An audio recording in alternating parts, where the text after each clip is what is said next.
This program has been brought to you by Cell One and Parleyville Pharmacy.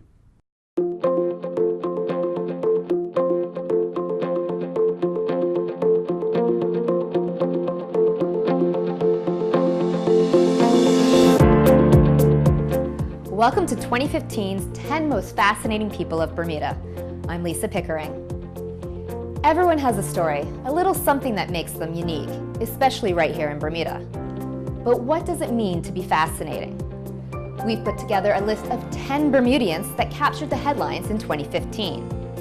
Whether they've been the subject of controversy or of great praise, there isn't an individual on this list that hasn't come up in conversation around the dinner table, at the office, or at social gatherings. Each individual featured on this list share one thing in common. They all have shown passion, determination, and perseverance in the face of setbacks. The list is in no particular order, but the final subject revealed is this year's most fascinating person of Bermuda. Let's get started. Passionate, vocal, and a force to be reckoned with on social media, LGBTQ and human rights activist Shari-Lynn Pringle consistently ranks in the top 15 of Bermuda's clout rankings. Shari-Lynn's quest for equality and community enlightenment is peppered with her own personal experiences as a daughter, a wife, mother, and LGBTQ supporter. Not one to hold back her thoughts and opinions on issues facing her island home, she often finds herself in the spotlight. I think some of the attention that I get is just because I'm very outspoken, and I sometimes say things without thinking of the ramifications or consequences. That's something that was put on my report card as a wee one. Shari-Lynn must learn to curb her tongue, but I haven't yet. So sometimes jumping in on issues that some people may not wish to put a face to their thoughts puts me out there.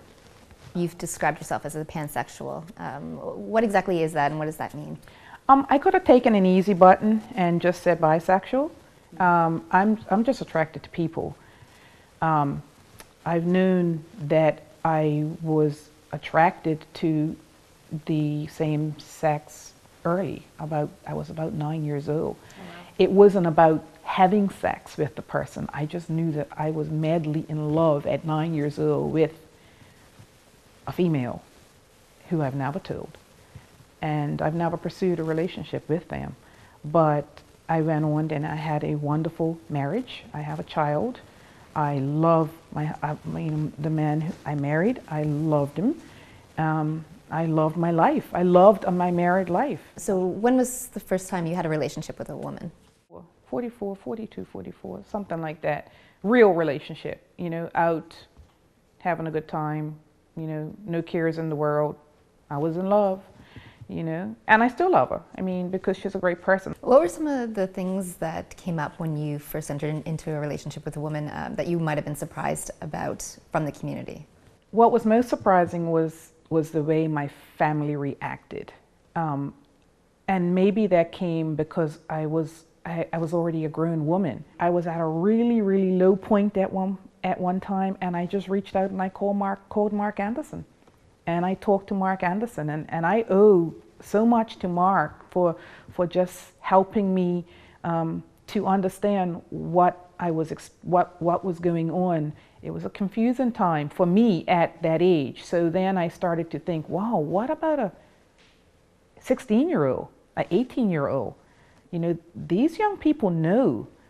And imagine going through what I went through at that age with maybe no resources, and so then they're vulnerable to people who have other ideas on what being an LGBTQ person should be. You're usually outspoken and you jump into the mix of things. It's usually in the defense of others, though. Have you always been an advocate?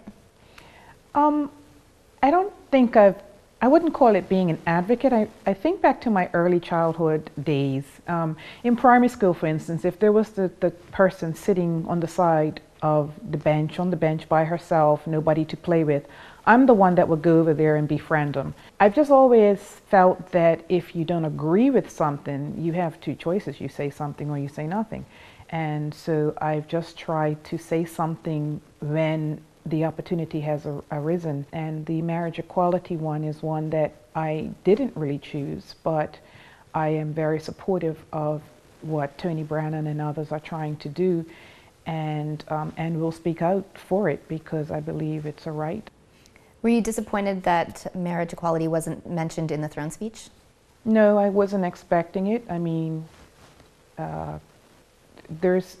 everything takes time. Having worked towards the end of the Two Words and a Commas campaign towards getting sexual orientation added to the Human Rights Amendment, Human Rights Act, I understand how long their fight was. If you have something that you want to champion, then start championing it, but be prepared for it to take some time. So will I see marriage equality in Bermuda in my lifetime? I really hope so. But if I don't, it will be nice to close my eyes knowing that I tried to help wherever I could. Do you feel that it's a victory with the Chief Justice recent ruling in terms of same-sex partners being allowed to reside and work in Bermuda the same as Bermudian spouses?